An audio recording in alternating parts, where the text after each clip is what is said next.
Hi, everybody. This is David Nevins for Citybiz List, and with me today is Jeff Rosen, the managing partner of RS&F, otherwise known as Rosen, Saperstein, and Friedlander, one of the premier accounting firms in the state of Maryland, and I believe one of the largest and certainly one of the best, from what I know, independent accounting firms in the state. Jeff, welcome to Citybiz List. Thanks, Dave. It's good to see you. So Jeff, rather than my talking about how great your accounting firm is, I know you do my work and so forth, and the work of many of my colleagues and friends and numerous business and civic leaders throughout Maryland. But you're better to talk about the work of RS&F than I am. So give me your elevator speech, if you will, on what is RS&F, how long's it been around, and what's your specialty? Sure. So RS&F, and as David mentioned, Rosen, Saperstein, and Friedlander, LLC, we are a regional business consulting and CPA firm, and we cater to middle market organizations and ultra high net worth families. We service clients in a variety of industries, everything from real estate to healthcare to government contracting to nonprofit to manufacturing distribution and many more. And we do so in the greater mid-Atlantic regions. We do have clients throughout the United States, but the predominance of that is in the mid-Atlantic region. We've been around since 1979, so we're over 40 years young, but have a tremendous team that's really taken us into the future. We really have kind of two distinct clienteles. If you think about the business side, the middle market organizations, these are typically companies that are from 10 million to about $500 million in revenue. And for them, we are their partner and who helps them through growth and challenges as they come about. On behalf of our ultra high net worth families, we really are with them to help them obtain and maintain their family goals through strategic planning and business guidance. And typically people think about accountants through the financial lens, and we do that, but we also help families with issues of family harmony and also with their community impact. Historically, accountants really focus on tax and financial statements, but for us, those are just a means to an end. In the end, what we're really focused on is helping our clients achieve their goals and meeting their personal objectives with the support of our team. Jeff, I guess unfortunately, the fact that I have to ask what the definition of an ultra high net worth individual is means that I am not one, sadly, but striving. So just share no with comment. Thank you. Share with our viewers, what that means essentially financially, and who do you work with? Do you work with families? I know there's a thing called the family office that you really have your firm really has a great deal of expertise in as well, I believe. Sure. So when we talk about ultra high net worth families, we're really thinking of certainly families of means, but it's really, I would tell you, a lot is complexity driven. These are families that have a lot of estates and trusts and different layers of wealth and income situated within different family members. We do happen to represent a number of family offices. It's actually our fastest growing area of the firm, where we're walking families through when they go from Gen 1 to Gen 2, sometimes to Gen 3 or 4, and helping to maintain that wealth. And again, it's well beyond just taxes. It's a lot of strategic high-level planning. It's talking about what is the impact that they want their family to make through their family office vehicles in the community, and also to ensure that there's a legacy of meeting those financial goals that go on, because quite often, unfortunately, families who don't plan appropriately without guidance, those funds and that wealth dissipates over time. So obviously, many of the viewers and readers of Citybiz List are accomplished executives and C-suite personnel. Talk for a minute about the family office. What is that, and do you help families set those up, and how does it really work? Sure. So in a lot of cases, an individual or a family will come to us and don't necessarily even have a family office set up. So when we think about a family office, we think about a family investment company. This could have been a family that at some point was involved in a family business, still may have it, may have gone through an exit, and now it happens to be sitting on a fair amount of wealth or income. So now that they have that, now you think about it's an investment strategy where perhaps the original operating business or the means through which the family obtained its wealth still exists, but now there's additional funds that they may deploy into other operating businesses that they may run and own. It could be into other types of liquid or illiquid investments that they may put it in, and so forth. So really help them manage through it. But again, it starts with their goals. The goal is to retain it in the family. There are certain strategies. If the goal is to distribute it ultimately to charity, there's a different strategy. In some cases, people are setting up, they want to set their family members to work in charitable endeavors that the family has decided they want to support. So we will help a client get there from the standpoint of a family office, and the services that we'll provide. Certainly it's on the tax side. In some cases, it gets down to the administration and really everything in between on behalf of that family. And we will work with them on a hands-on basis. And in a lot of those cases, we're working with the family on a monthly basis or on a quarterly basis and sitting down formally in a governance structure as you would in any other company.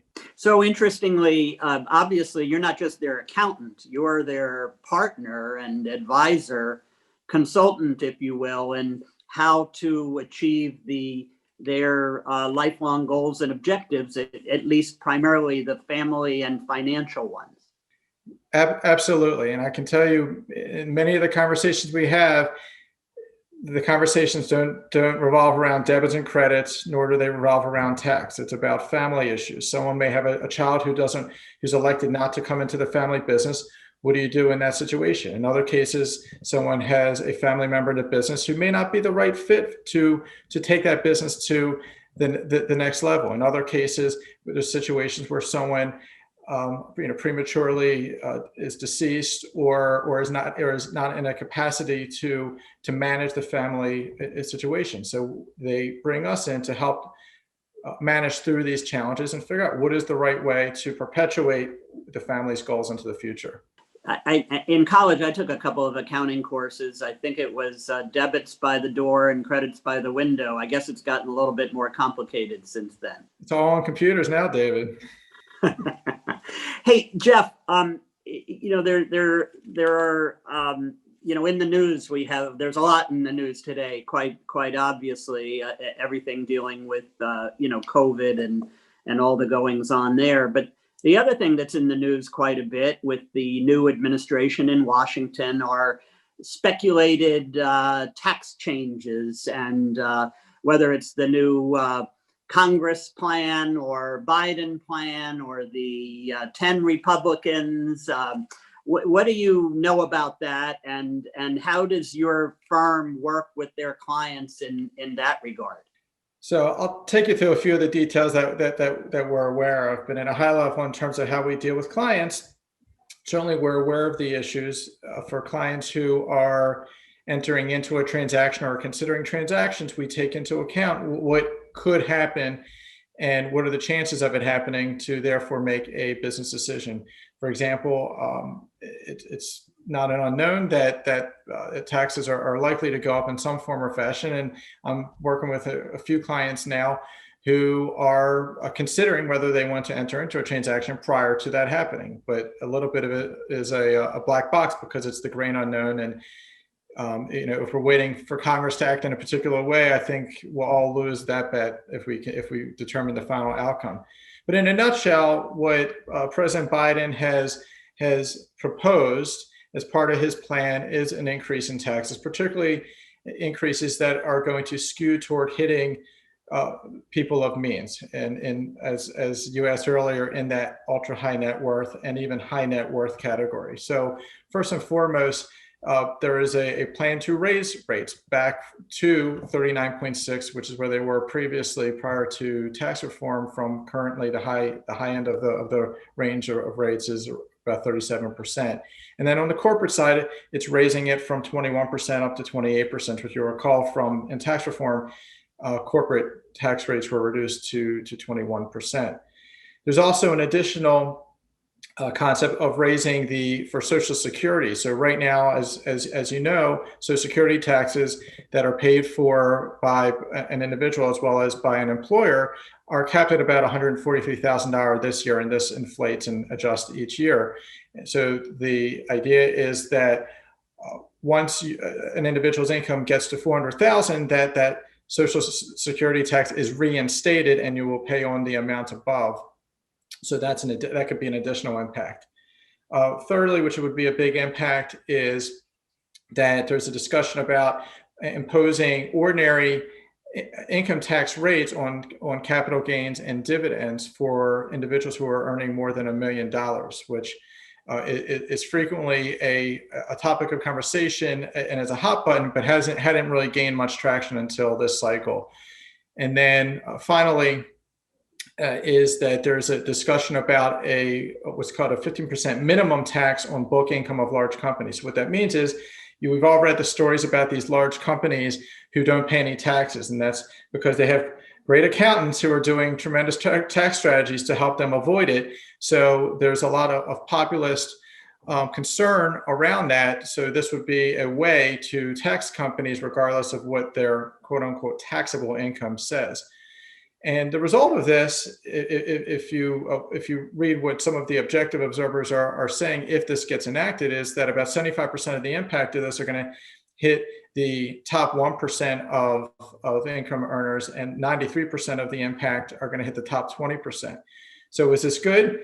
It depends on on where you stand. Certainly, if you're an impacted party, you may not think it's good, but one can also argue that if you're making north of $1 million a year or thereabouts, that perhaps you have the means and you can give some back. But this clearly would solve a democratic objective to redistribute some of the taxes and make it more proportionate to those who are making the money. And the byproduct of this plan is that it would raise about $4 trillion over the next 10 years or so. And interestingly enough, we've just incurred about $4 trillion as a result of the pandemic. Well, as they say, a trillion here and a trillion there, and pretty soon you're talking about real money, right? Absolutely. Jeff, I know from our previous conversations that you and your colleagues have been incredibly busy with helping your clients who are eligible work through the PPP process, I guess both the first one and the current one.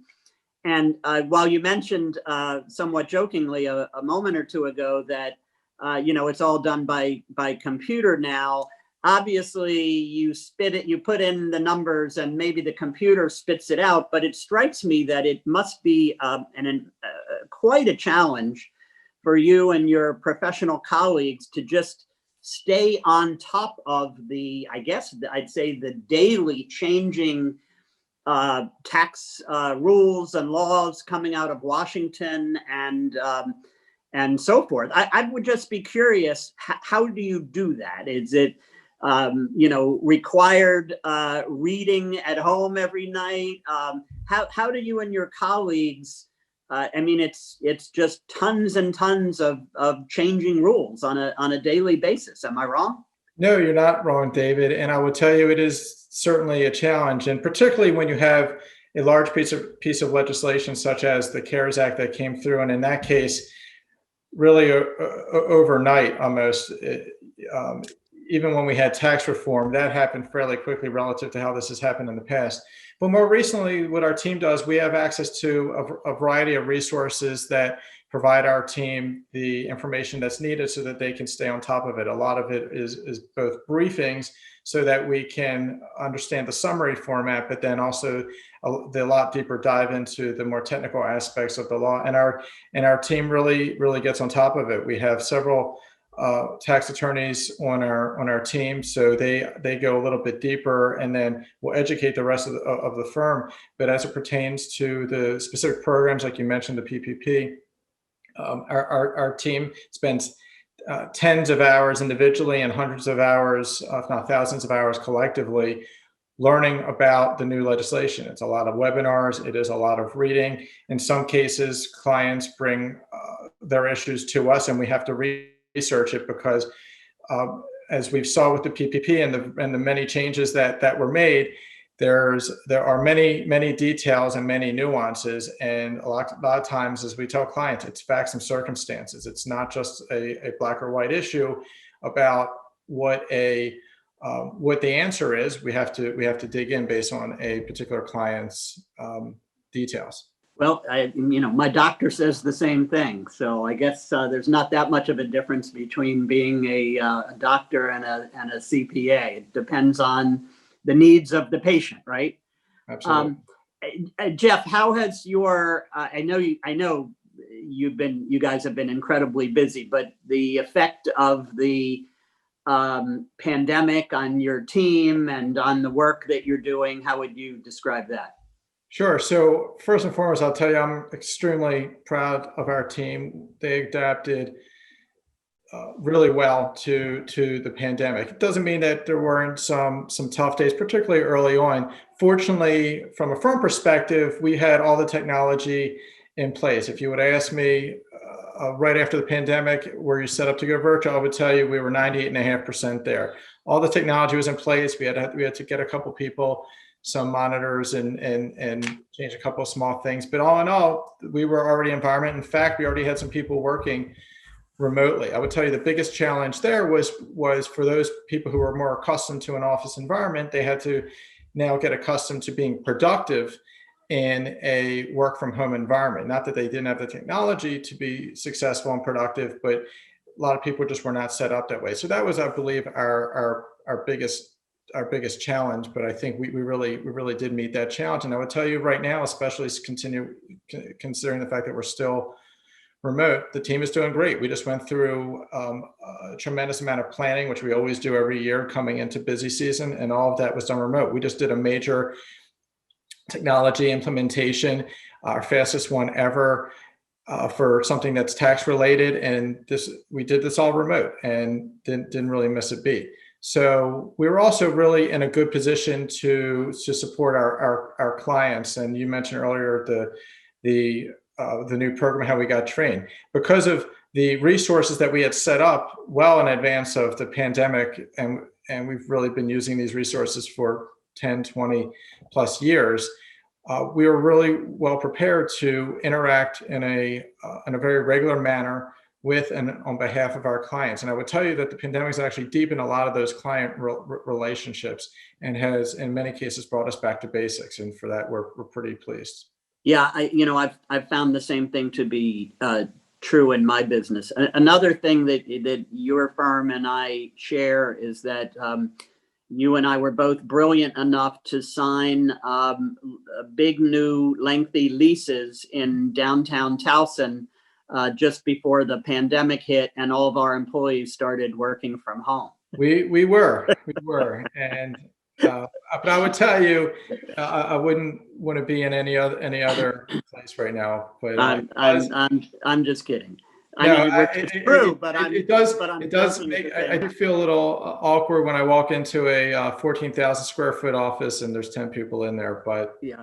What are you going to do? Jeff, let me sort of close by this. I know that besides the amazing and detailed accounting and consulting work that you and your colleagues do for high net worth individuals, or as you described, ultra high net worth individuals, as well as for middle market businesses and the like, that you are big believers in giving back in the community, and not only yourself, but your colleagues, encouraging them to be active in the community, active in charities and civic affairs and so forth. So I don't want to end the interview without embarrassing you a little bit. You are just the beneficiary of a significant award, the Harry Greenstein Young Leadership Award, presented by the Associated Jewish Charities of Baltimore. So just talk a little bit about that and your work and what giving back and being community oriented means to you, your colleagues, and your firm. Sure. So first and foremost, the best part about the award was that they had young in there. So becoming not young. But yeah, it was really a terrific honor to receive the award from the Associated. I've been involved with the Associated Jewish Federation in Baltimore for many years. It's an outstanding organization that is really making a difference in the community every year, but they're really showing their true colors and making a huge impact even during this pandemic. So I'm really proud of my work there. I would tell you more globally, and when you mentioned the firm, I think that we're very fortunate uh, in our success in having grown as we have and having the clientele that we do. And it's our duty, honestly, to really to give back and support where we can.